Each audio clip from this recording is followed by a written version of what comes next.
joined on the line this morning by the Deputy Director of the African Center for the Study of the United States at the University of Witwatersrand. His new book, China's Footprint in East Africa, Pessimism versus Optimism, was published by Palgrave Macmillan, and a copy of it can be accessed on the link that I'm going to paste right in the description panel on the upload for this video. Dr. Bob, I know you are a very busy man, but thank you so much for making the time. Thanks for having me, Anotida, and happy to be on the show. Wonderful. That is great. I do have a lot of questions that I want to ask you about the book. This was a very interesting read. I saw it for the first time when you posted it on LinkedIn. I decided to buy a copy so that I can have a look at it. But before we get to start to talk about the book, I just want you to briefly talk about the work that you do at the African Center for the Study of the United States in right at WITS. What is the work that you do, and when did you start this? So the African Center for the Study of the US was established in March 2018 after a couple of discussions within the University of the Witwatersrand, as well as a think tank that is based here on campus here in Johannesburg called South African Institute of International Affairs. And, you know, the discussions were revolved around really the gaping hole, the gap in terms of Africans studying the US. We realized that Americans study us a lot. In fact, other global powers also study Africans a lot, but Africans have not invested in research, degree program, career development initiatives at universities of understanding the United States. So we thought we'll spin and flip the discussion a bit so that we have an academic program that is focused on the United States, in terms of its politics, its history, its geography, its racial issues, the US as a global power, and so forth. And so we decided we'll do that at the teaching level. So we teach a couple of units in various departments. For example, American literature, American film, American media, and so forth. And that has actually begun to inform Africans about the nuances of American society. But on the other hand, we also undertake research. And this research also takes various forms. We undertake journal articles. We've published a book which came out in late 2021. We undertake the lighter kind of insights, including policy briefs. And of course, then we also engage in public engagements, which is, for example, through webinars and virtual meetings, through even physical meetings, and also engaging via media platforms, particularly African media platforms, those in South Africa and the rest of the continent. So the ultimate goal, of course, is to have a cohort, a critical mass of Africans who can actually be able to interpret what the US is and what it means to Africa. I think in a nutshell, that is it, but I can explain more if need be. Yeah. Thank you very much. I think that is well enough for our viewers and listeners. Those who are interested in looking into the work of the African Center for the Study of the United States at the University of Wits, you can just click the link that is right in the description panel of this video. So now, Dr. Bob, I want to talk to you about this book, China's Footprint in East Africa. Firstly, I just want you to break down or just briefly describe what you consider to be the core ideas of this book and its central argument. No, so the central idea of this book emanates from the fact that the Africa-China relations has grown very rapidly. And that as it has grown rapidly across, culture, history, economics and trade, geopolitics and diplomacy, it has come with very many narratives. These narratives can be considered to fall into three pillars. I mean, you can look at these narratives in depictions and metaphors in various ways. But if you want to have a more organized way of understanding, a more structured way of studying this, you can look at the negative aspects, which I refer to as pessimistic, because the word negative and pessimistic are not the same. And I invite colleagues to even just look at the dictionary definitions only. And then you can have optimistic or positive pillar of narratives. But I think my contribution here is to add a third pillar, which is pragmatism, which is, the narratives that fall between pessimism and optimism. Sometimes there are a mix of both, or sometimes it's a matter of pragmatic action from Africans or the Chinese. Now, on the pessimistic end of things, we know the narratives that China is a neo-colonial predator. Yes, the continent. It's the new that colonizer. China, is a new neo-colonizer. That China engages in rogue aid. That China is bad for Africans' human rights and democracy because it supports dictators. That China is involved, in bringing Chinese labor on the continent, who take African jobs. That China is engaged in rogue aid. That the Chinese, in fact, are taking over Africa. They are taking over their land and so forth and so on. One can go on. In fact, if you read newspapers, you read books, you listen to discussions, even in bar rooms, you'll get those negative aspects, which are pessimistic. On the optimistic end of things, you get narratives that speak to China as an alternative source of development finance. China as a rising country, even as the West declines, and therefore Africa is better off allying itself with China. China as a global South partner. This is yet another narrative that that China has helped Africa to advance economically, particularly in terms of infrastructure development, the building of roads, ports, airways, and aviation, facilities, airports, and so forth. That China is now the leading provider of scholarships on the African continent, having beaten America and France. There are many of such narratives which can fall in the optimistic column. So my thought as a contribution is that we need to have a pragmatic approach so that we account for both the pessimistic and the optimistic. So this is where pragmatism falls, and pragmatism will, for example, look at where we talk of China being negative for African governance because of human rights abuses and so forth. We must also consider the developmental aspect of China's arrival on the continent. So the onus, if we are to take a pragmatic approach, is on African countries, in this case, East African countries, to look at balancing the governance issues and the developmental issues. That's pragmatism. And one can go on and on almost every issue that has been discussed from either optimistic and pessimistic perspective across economics, culture, politics, and so forth. That is interesting. And I can see that your book actually, it has chapters that particularly deal with these key topics that you talk about: infrastructure, the media, and all different topics that you examine. So now, before we get into the details of that, you deliberately decided to focus on East Africa, looking at Kenya, Burundi, Tanzania, and those group of countries that form the East African community. What informed that decision to settle for those countries, to look into this topic on China-Africa relations? That's number one. And number two, what are the differences and similarities that you see between Chinese operations in East Africa and other parts of the continent? So I think to start with, on the choice of East Africa as the study country, region, I undertook my master's at Communication University of China in Beijing. And for my thesis, I worked on China's image in East African newspapers. I looked at newspapers in Tanzania, Kenya, and Uganda, and actually published a journal article that came out in 2012.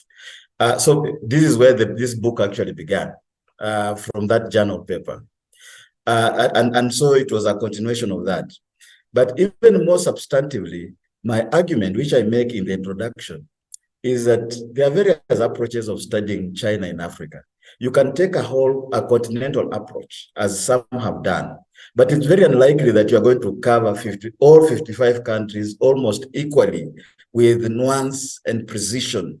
If you take you need an encyclopedic approach. If you are a single author, you will take many years to achieve that goal, unless you're doing a handbook, perhaps, where you invite various, scholars to contribute. But then again, those will be limited approaches. And so therefore, the supra-continental approach seems not very valid, in my opinion. Of course, I do not say colleagues who have worked on China, Africa from that global perspective, global Africa perspective, have done wrong. They have their right, but I don't think they can achieve as detailed and a work as I suppose I will have done in East Africa. But then if you look at the other approach of doing a national approach, say Tanzania and China, it's also too limited because, look at China. It's 1.4 billion people. Tanzania would be about 60 million people. So there's a symmetry there. So my argument was that a continental approach is too wide. A national approach is too limited. An economic community, a regional economic community approach is midway, and therefore a valid approach of attaining nuance in a limited number of countries. And I suppose, in fact, as we speak, I'm embarking now on working on China and Southern Africa. One can actually, and I encourage other colleagues to look at China and West Africa and so forth. In a couple of years, if we take the regional approaches, we are going to have more detailed understanding of China in Africa than we would if we took either national or supra-continental.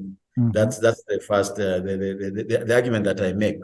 But again, you realize that in East Africa, I covered 5 countries. This is because South Sudan had not joined the East African community, and the DRC also hasn't joined. So I think my work is still cut out for me. But at the same time, there are countries in East Africa that appear somehow, but not entirely in the book. But because they are not East African community member states, these are Ethiopia, Sudan, Somalia, Djibouti, and so forth. I think this will need a separate treatment. But those are the arguments and the choice of that. Now, as to the differences of China in East Africa and China in other regions of the continent, there aren't quite many differences, really. Yeah, it's almost a similar model that the PRC, the People's Republic of China, operates with. But I think very slight differences can be seen in the fact that in the period of the focus, which is roughly up to about 2018, from 2000 to 2018 thereabouts, East Africa was just now emerging as a resource-rich country. With the discovery of oil in Uganda, with the discovery of iron ore in Tanzania, and offshore gas, and also in Tanzania, and of course again oil in Kenya as well. These countries never had these resources. I mean, the resources were there, but they hadn't been exploited, as you see in the case of, say, Zimbabwe, of Angola, of South Africa, or even Botswana, for example, or of Nigeria, of Ghana, and so forth. So I think East Africans were on a learning curve in terms of Chinese involvement in resource exploitation. And the learning curve was such that there was so much pessimism. Initially, there was a lot of optimism. China has come to help us. We are very happy. Very soon we'll be also, there's a talk of the region is also becoming an oil-rich region like West Africa, and this will be on the headlines. But pessimism followed very quickly, particularly when communities were not compensated for their land, for example, or there were talk of deals at a high level without factoring in environmental impact assessment. And you will see protests in places like, southern Tanzania, protests in Kenya, protests in Uganda, which is an example of pessimism. That's very interesting. So now I want you to just do a brief breakdown of the different chapters that you talk about in the book, looking at very specific topics, giving reference to specific examples. What is it that you look at, and what is it that you use to justify the stance that you take that is focused particularly on pragmatism? Okay, so there are 8 chapters in the book. The introductory chapter is also the conceptual chapter. It combines the introductory musings and wordings and stuff, but also the concepts. Of course, the theoretical frameworks of agenda setting, media framing, discourse analysis that I use. And then, of course, then it describes the 3 pillars of optimism, pessimism, and pragmatism. The second chapter is history. And here we see, particularly in Kenya and Tanzania to some extent, the Chinese invoking history of their having entered the region in about 1418, therefore having entered the region before even the European powers landed there. So they're invoking that history in the present, orchestrating it as a justification for continued cooperation. They're saying we didn't come to colonize Africans when we had a chance and so forth. But then there's a fast forward to the chapter on so there I think it's all optimism. There's very little of pessimism in terms of the ancient history. But as we go into the relations after the establishment of the People's Republic of China in 1949, we see now pessimism rising. For example, in this history chapter, to just do a summary, in Kenya, the relations did not start on a good note because Kenya had taken a more Western-oriented approach. And China was a socialist country. So there were clashes, in fact. In fact, there was a cessation of diplomatic relations. Very roughly, along the same lines, the relations ceased in Rwanda and Burundi. The relations were only strong in Tanzania. And this is because Mwalimu Julius Nyerere, who was the founding president of Tanzania, was also socialist inclined and was a very close African partner with Mao Zedong, Chairman Mao, as it's called. However, so you can see there's a mix of pessimism and optimism. From optimism in Tanzania, pessimism in these other countries. However, when China, the PRC officials talk about relations with the East African countries, they kind of do not touch on those schisms, those frictions of the past. They just say, we have had very good relations forever. We've never had bad relations. And I think that's the big argument in the chapter. So the next chapter is on infrastructure. And of course, the optimism there is that China has helped to build, for the first time, infrastructure like railways, like roads, like ports that had dilapidated. In fact, you go to countries like Kenya, Uganda, and increasingly Rwanda, you have very good roads, very smooth roads. This is optimism. Transport is kicking. But then there are issues of loans, the loans that have to be paid. In fact, they have been termed the debt trap, which some scholars have contested. So you can see at once optimism, pessimism. In Kenya, there's a building of the Standard Gauge Railway from Mombasa to Nairobi, are now heading towards Uganda. It was celebrated as a big deal because the last railway had been built in the early 1900s by the British colonialists. So this is a revamped railway. But then again, this has been beset by the loans that now Kenyans have to pay, and therefore Kenyans are now heavily taxed. And it's considered, that the deal was not done in an equal manner. And that's really, in fact, some of the people who have come up to contest the China's involvement in the infrastructure space have been local East African engineers, architects, people in the built environment sector, because they have seen themselves lose out on the big time deals. So I think that's the story for infrastructure. For the energy chapter, one of the interesting developments there has been the change in laws that have come about as the Chinese have been involved in the exploitation of everything from titanium, which is like rare earth, to gold in Tanzania, to oil in Uganda, to iron ore and whatever. And as I mentioned, in some cases, because the deals were not done in a fair, equal manner, there have been some level of riots, in fact, popular uprisings, protests. But yet at the same time, these same African countries, particularly the leaders, do not have the sufficient resources and technical know-how to actually undertake the outlay, financial, machinery, and so forth, the outlay that can help the exploitation of these resources, which is optimism. Yeah. So I think when we go to the chapter that I refer to as popular, this is a chapter that deals with encounters between Chinese people and Africans, particularly at the street level, or Chinese products and things like those.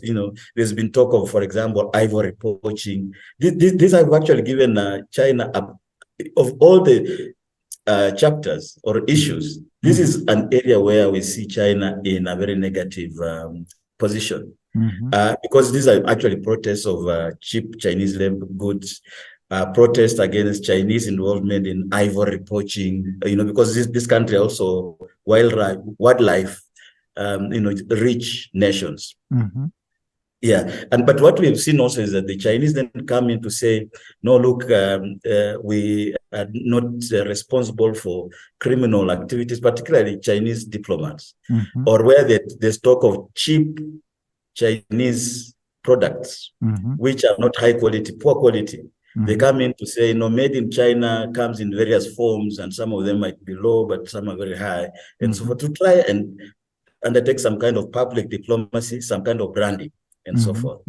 In fact, in some instances, they have used Chinese celebrities, like this gentleman called Yao, who is an NBA star, who has been used, and so forth.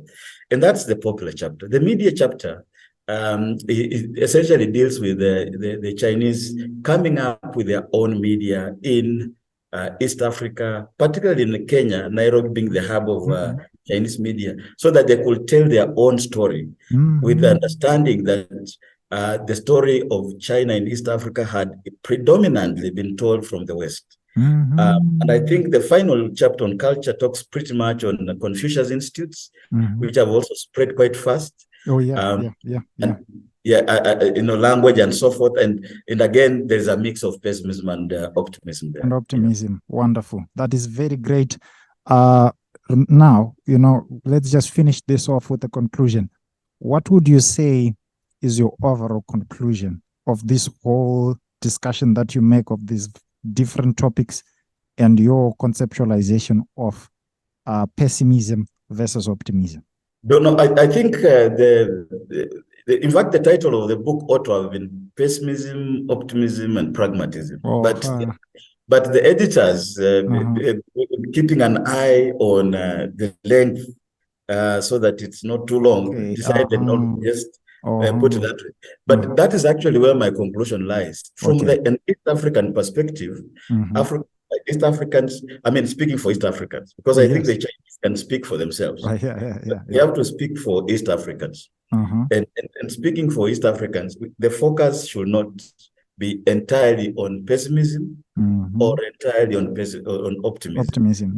We should focus on pragmatism. We should be very pragmatic. And the example I will give is, if there is a deal for the construction of a railway, for example, the Chinese will come with their offer. As we've seen in many African countries, including Kenya, the East Africans will take the contract as it is. That is not pragmatism. Pragmatism is to say, we really need your money. We really need your, infrastructure. Your capacity to build this infrastructure. But what we want in the contract is, one, you'll employ our people at a very high level, including managerial level. Number two, you'll use materials sourced from here. Number three, this is the agreement is a dispute resolution will be done in Kenya or Tanzania or Uganda, not in Beijing. Number three, we want the terms of payment to be negotiated in such a way, the rates and so forth. I think what has been happening, which leads to optimism leading to pessimism, is many African countries just say, bring the infrastructure, we'll take the deal as it is. Then because it's not negotiated pragmatically, very soon it becomes pessimistic. Yeah. So because I think nobody is saying we should stop relations with China. No. Yeah, what we are saying is it's the onus is on the president of a country, the minister, the people in ministries or departments, as they are called in some countries, or other government officials, to have a very keen eye on what is the East African, the Kenyan interest, or if it's in Southern African, the Mozambican interest. That is where the rub is. That's where the pessimism is arising from, not elsewhere. Wonderful. That is great. Viewers and listeners, thank you very much for joining.